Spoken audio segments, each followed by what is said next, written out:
Hello, lovelies. Welcome to Lessons from the Universe with Jennifer Hall.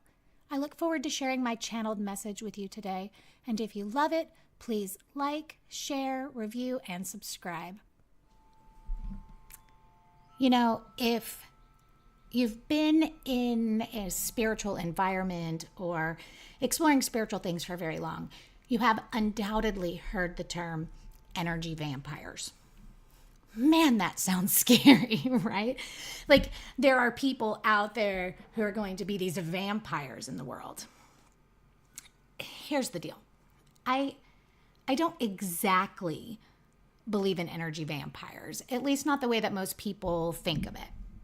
I mean, yes, there are people who intentionally attempt to suck your energy, and honestly, even more who do it unintentionally as a result of their own fear or jealousy or really desperation. I mean, if you go to any of the big expos, events, and fairs around town, there are so many people in desperation mode, just desperately searching for answers and sometimes even gurus.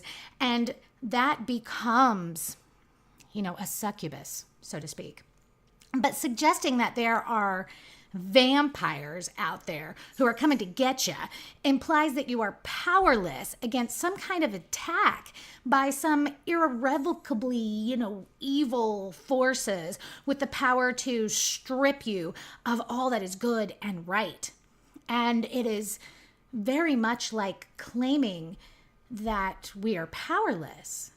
And that just simply couldn't be further from the truth. Absolutely, there are people that we are around or places that we go that are draining. And some are, like I said, intentional and some are not. There's one big event that I went to where you could feel that the owners of or the people running the event had set this intention of sucking in all of the spiritual community within whatever radius they had chosen. You could feel it. You could feel the pulling and the sucking. And while I'm going to argue that that's a negative thing, their intentions were actually good. I have no question about that their intentions were innocent enough. But ego is a tricky bitch. And all too often, the well-intended become the very vampires that they seek to defend themselves and others against. The thing is we're the ones with all the power, each of us individually, to protect ourselves, to shield our own energy, and honestly, to have complete control over what affects both our physical and, even more importantly, even more completely, our energetic bodies. This is ours, and it is supported by the universe that we take that. So yes, people, places, intentions, sometimes it's others, sometimes it's like a peripheral belief. We believe this is possible and therefore we are vulnerable. We believe if we walk into a certain place that it's going to drain us, and so it does. And often it's just a cop-out. Yes, there are people who can do it for you. There are people who can shield you, who can wrap you in light and love, who can clear negative energy from you. But when other people do this, it's temporary, like painfully temporary. And so my goal always with my students is to teach them to do this for themselves. Because if you can do it for yourself, it's permanent. And none of us come here with gifts we cannot manage. Okay, so whether you are an empath or not, a psychic or not, no matter what you are, every individual who is sensitive to energy has the ability to shield and protect themselves. And until you are able to build faith in that intrinsic ability and do it quite sheerly by faith, will, and effort, then there are tools that can help you. And shielding is, of course, essential. It is the thing we do for ourselves. It is channeling energy of the universe. And too many people teach dangerous forms of shielding, okay? If you are enclosing yourself in a bubble, stop it. Nothing good can get in and nothing bad can get out.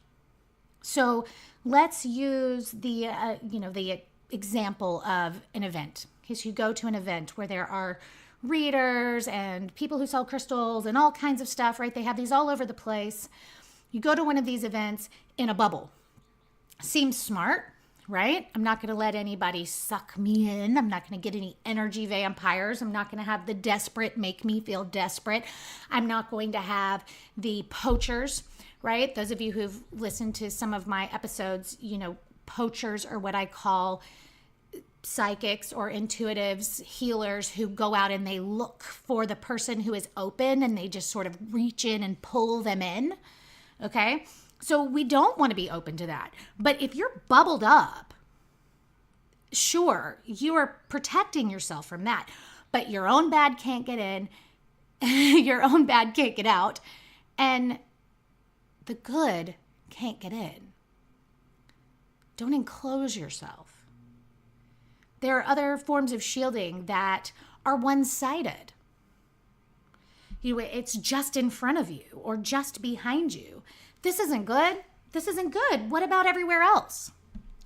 And then probably the most common that is seemingly close to beneficial is to use your own aura or your own energy to sort of radiate 360 all around you as a protective shield. But if you are using your own energy, if you are using your personal reserve, you will wear down. You will wear down, you will run out. It should never be your own energy. It needs to be the universe, God, fairy dust, whatever you want to call it. Okay? The words don't matter. It's all semantics. But it can't be your own. It's not, I'm going to project outward and make this, make my aura bigger. No. You fill yourself with light. The universe. You fill yourself so full that it radiates out of you like the atmosphere around the earth. When a meteor flies at the earth, the meteor burns up. When someone's negativity comes at you like porcupine quills, they dissolve, they drop. And sure, just like a little tiny bit of a meteor might get through, a little tiny bit might get through. So you have to clear your energy, right? All the way through you. Clear it out. Just visualize it. Visualization is the highest form of prayer. Those of you who know me have heard me say that over and over and over again. People undervalue their ability to imagine. Imagination is the highest form of prayer. Getting past this idea that you're making it up is absolutely essential. Because that's where it starts.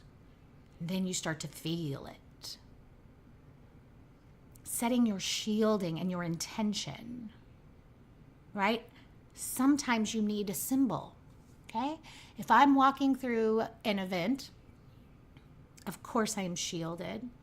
Often I'll hold my hands in front of me together, just like I'm one of these people who walks around holding her own hand.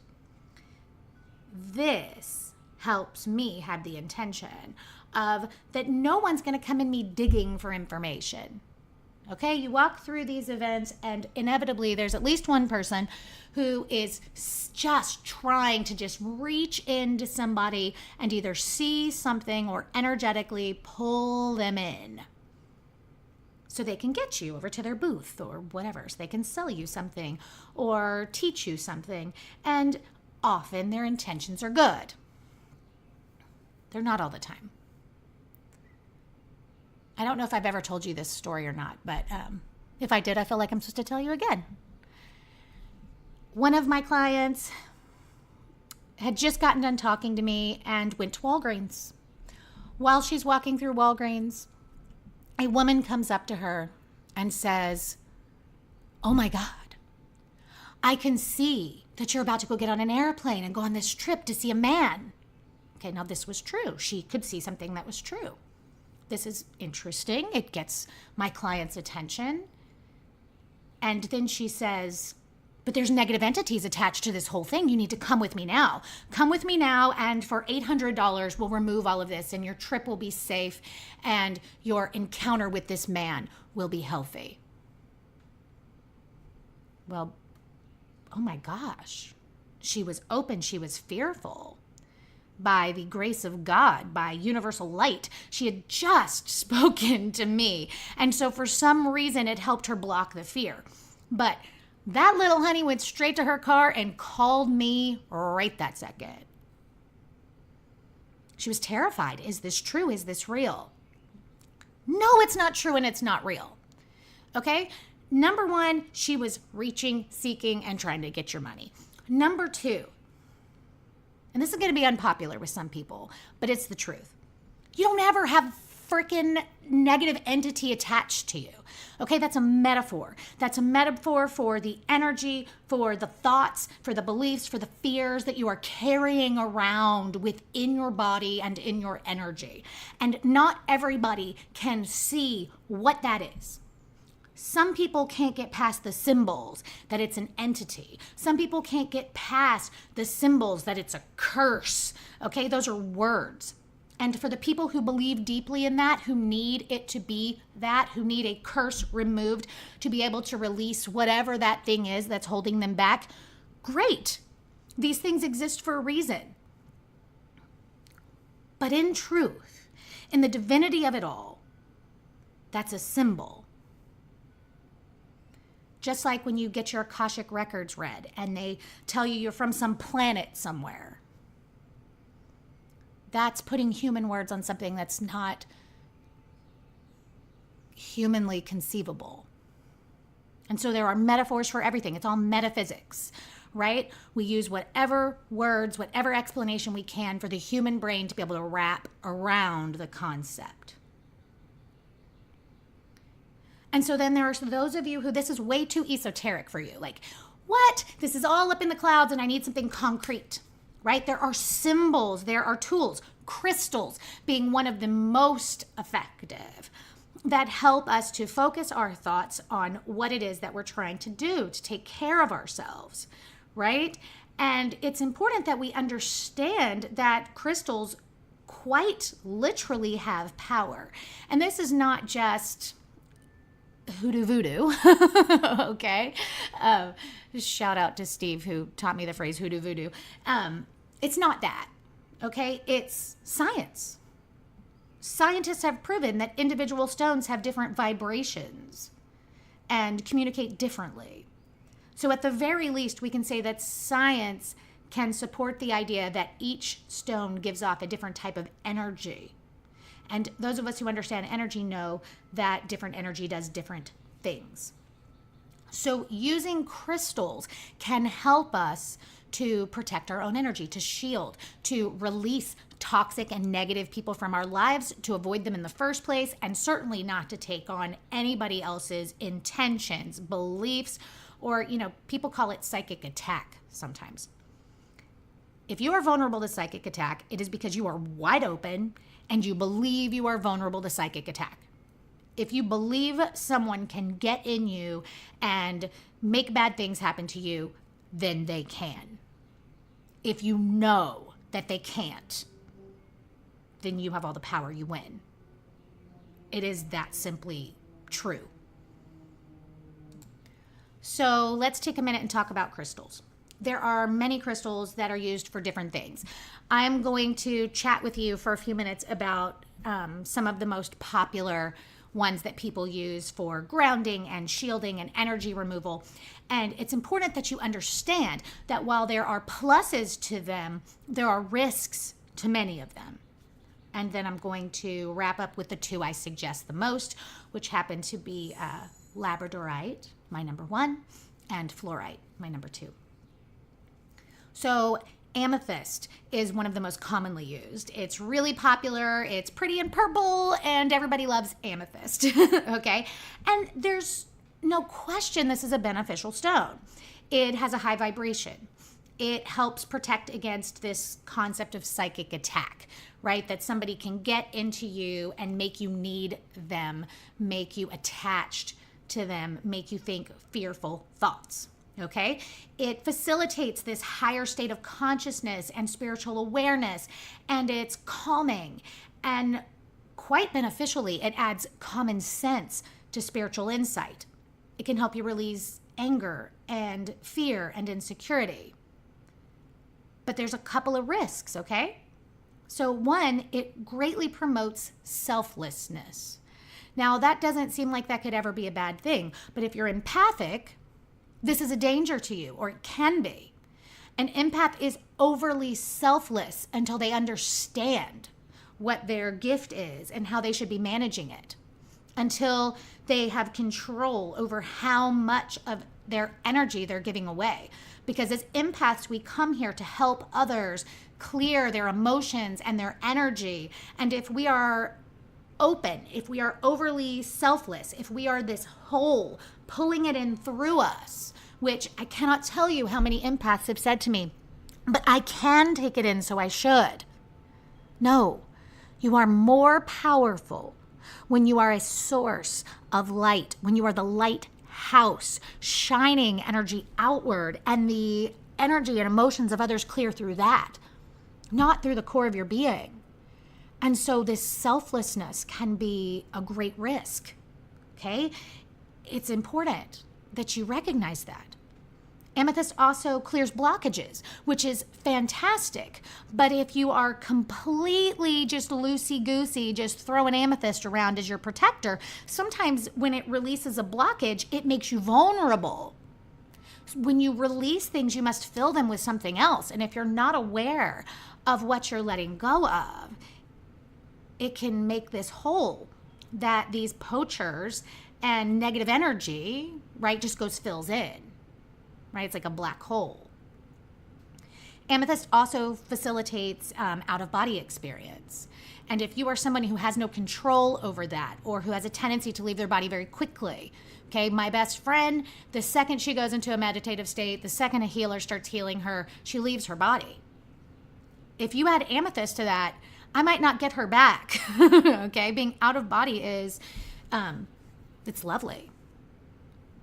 So amethyst is fantastic, but you need to understand it and not just be too loosey-goosey, like just say, take me wherever I'm going to go, okay?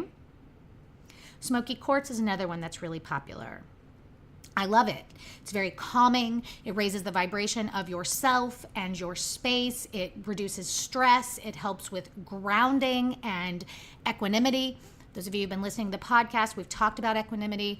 That's just the ability to see all events as equal, right? No matter good, bad, or indifferent. Promotes positive thinking. This is all good. Helps us accept the body. I talk to a lot of people who feel like they're in the wrong body. And this is all great stuff, okay? But it also dissolves contradiction.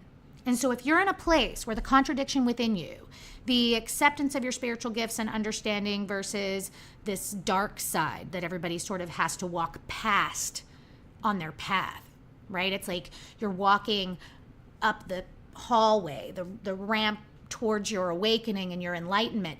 And over to one side, there's this huge auditorium full of darkness and negativity. And there's a lot of people in there who like worship that, and they just build everything around either it or the protection against it. It's real easy to get sucked in there. And if you are too close to that space, the dissolving of contradiction can sort of suck you right into there. There's a great community in there too. And so the people who are seeking that are easily sucked in. So it's something to be aware of if Smoky Quartz is your crystal of choice. Black tourmaline is a great one, okay? Just like the others that we've mentioned, it protects against this concept of psychic attack. It helps provide a shield around you. It helps release negative thoughts, and, it helps draw out negative energy, right? It helps remove stress. This is all good. It helps you grow self-confidence. But sometimes self-confidence can get out of control and switch to ego. And so using black tourmaline, you must remember that when the negative is removed, we must replace it with the positive. So if you do not have positive spiritual practices in place, then when we create space, like attracts like, you remove something negative, it attracts something negative. So to be sure to replace that. Jet does essentially the same thing. It is fantastic. It opens you up to psychic experiences and it encourages taking control of your life. But it also actively draws out negative energy. And if that's not being replaced with positive energy, it will either just pull back in the same thing or another equal form of negativity. So again, we have to be careful using that stone. Hematite. Now, those of you who love your amethyst, consider adding some hematite to that, because hematite is some kind of, I always think about the magnetic properties, right? It helps make sure that you're going to come back to your body when you have an out-of-body experience, astral travel, or more people astral travel than they realize. It's often during sleep.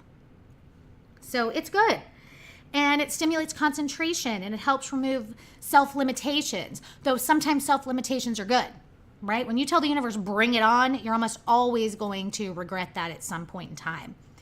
It is most useful for the timid. If you are a timid person who has trouble saying, I have power over this. This loud, obnoxious person is not more powerful, more talented, more anything than me. If you're that person, having hematite with you will help you be stronger. So it is overall good, right? With this concept of, we tell the universe to unfold timely, right? We don't want to completely remove all limitations because that interferes with our very human experience, which is the number one reason why we're here. Okay? So now we're going to get to the two that I suggest the most. If you are in the very beginning, this is what I want you to have. Okay? Fluoride, super helpful. It helps you recognize when outside influences are taking over, when you're being manipulated. For example, I just spoke to someone not very long ago, and she had gotten herself sort of under the wing of another teacher who just, manipulated her, sucked her in, pulled her into the web that she was weaving, and this young woman turned her back on the people who actually legitimately were trying to help her. And by the grace of God, okay, she realized it. And she went back and mended the bridges where she needed to, and things are going to be okay for her. But it's really easy to get sucked in, right? When you're on this path, you are looking for the right teachers and the right people to guide you and help you.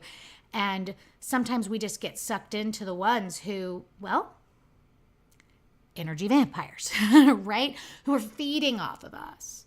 And while I am so happy to have my loyal followers and my loyal clients, and this is such a big deal to me, my intention has never been to pull you in and call you mine. I've had so many people try to pull me in and call me theirs. Different organizations and businesses and people. And I get it. This desire for community and wanting to be aligned, I get it. And I've gone through it and I felt it. But we have to be very careful with both intentional and unintentional manipulation. And fluoride helps us be very clear on that. It also strengthens our own aura. But be clear, your aura is not your shield. Your aura is your energy body. Your shield is even bigger and more powerful than that. It is universal energy. Fluoride helps draw off negative energy. It grounds you. It also helps you have non-bias, which is really important because all too often we're pulled by our human thoughts, experiences, and beliefs. So fluoride helps with that. It adds stability to groups. So if you already have a group or you're forming a group, whether it's family or a spiritual group, fluoride helps that to be stable.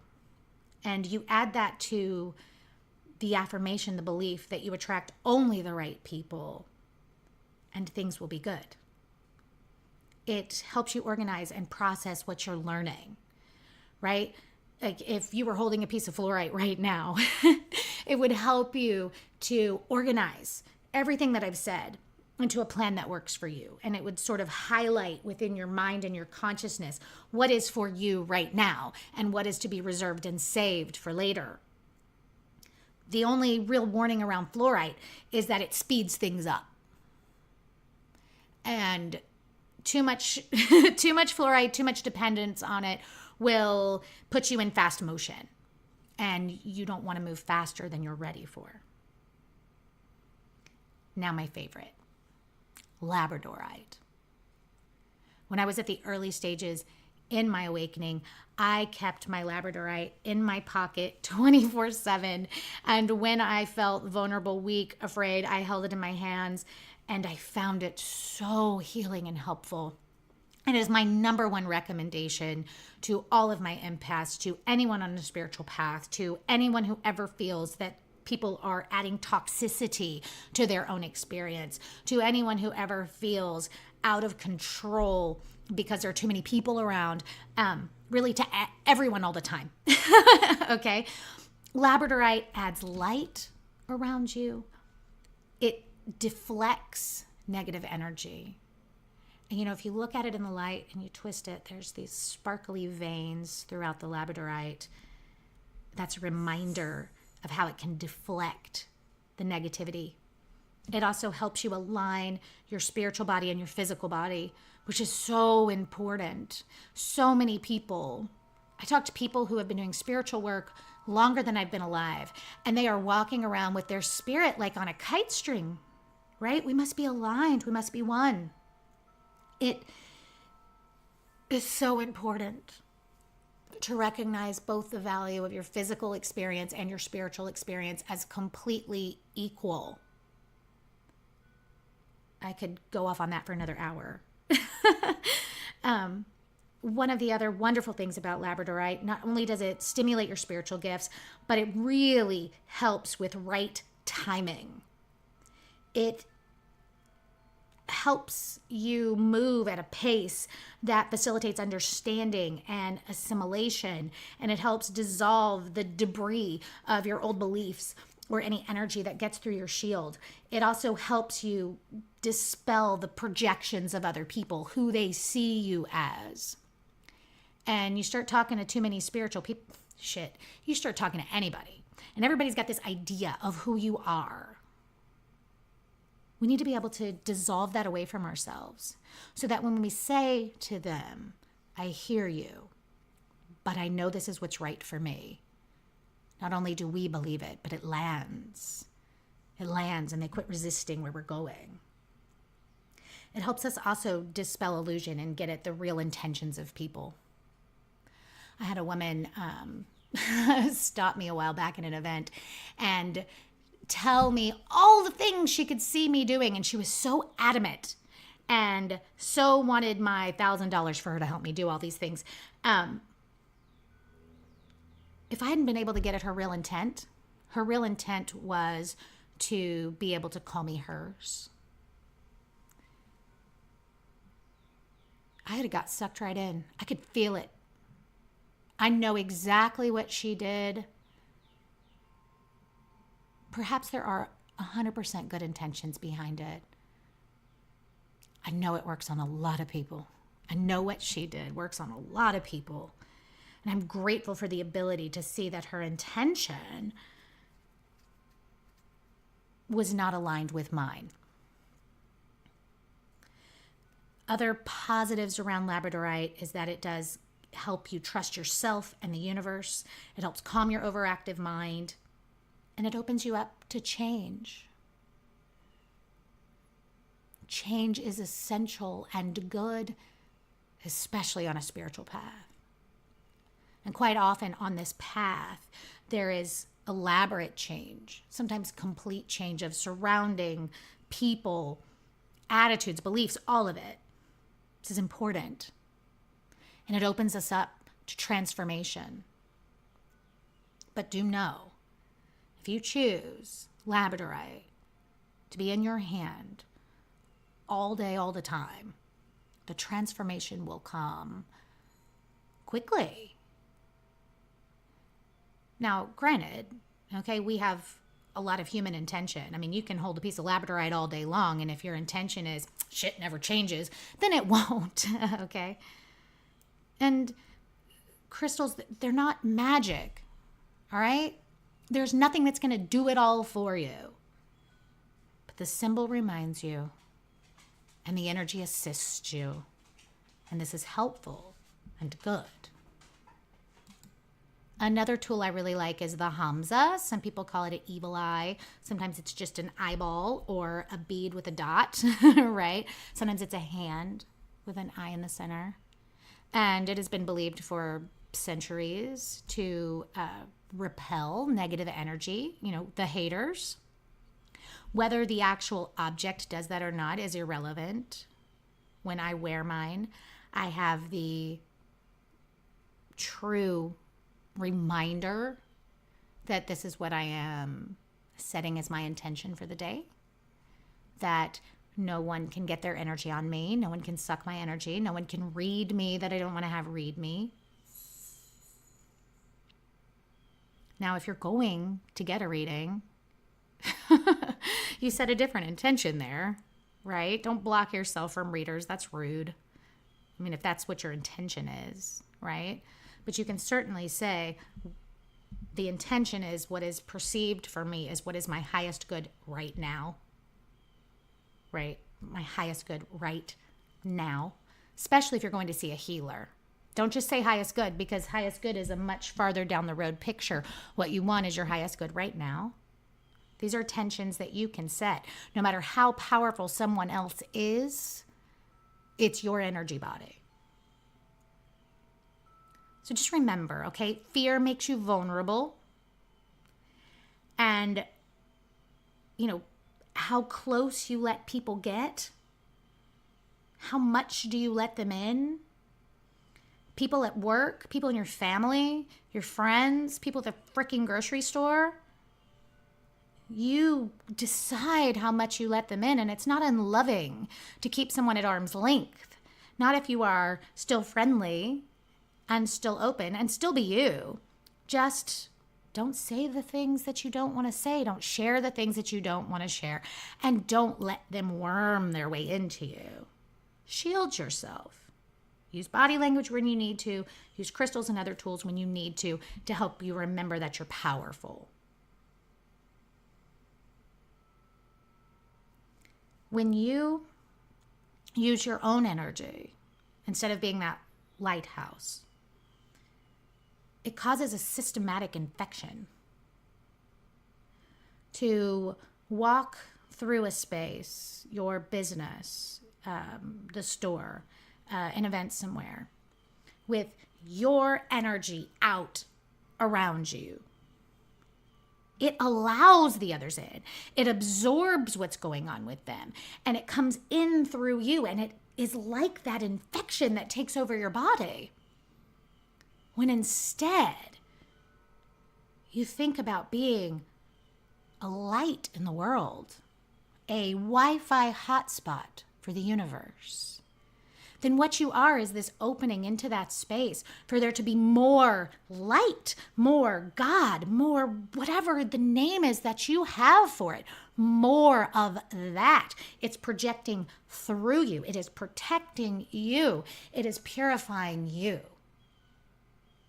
And therefore, it is more helpful to others and more helpful to you.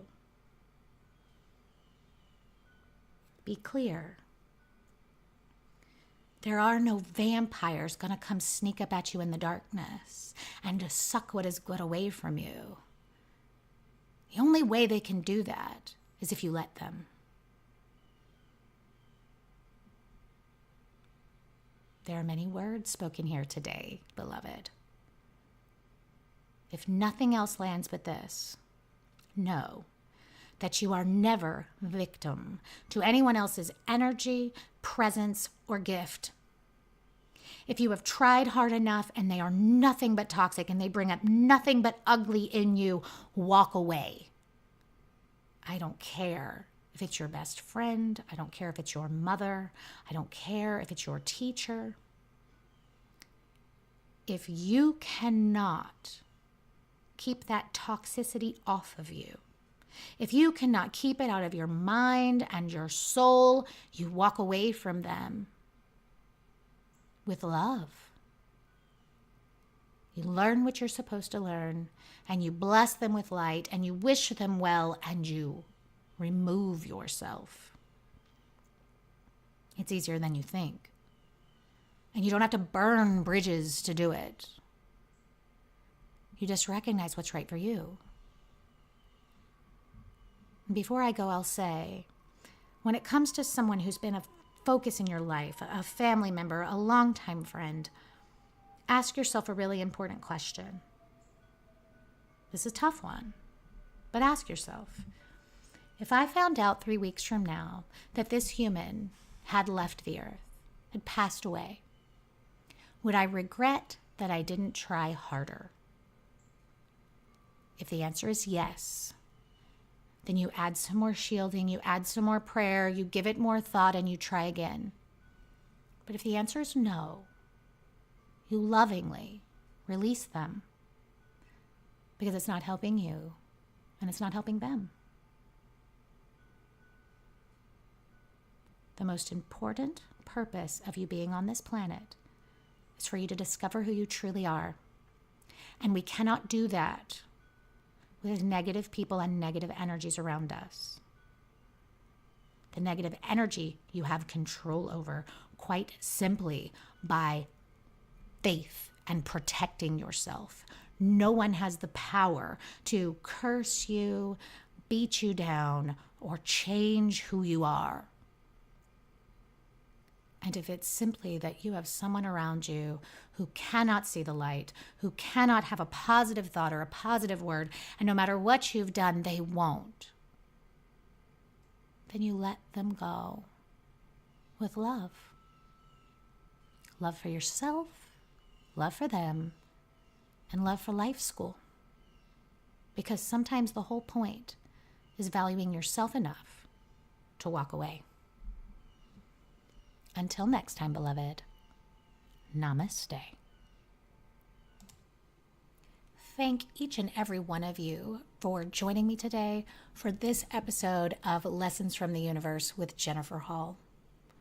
I appreciate each and every one of you for taking time out of your day to spend with me. If you haven't already found me on Facebook and Instagram, come and find me there and join the conversation. My Facebook family is growing, and we want you there with us.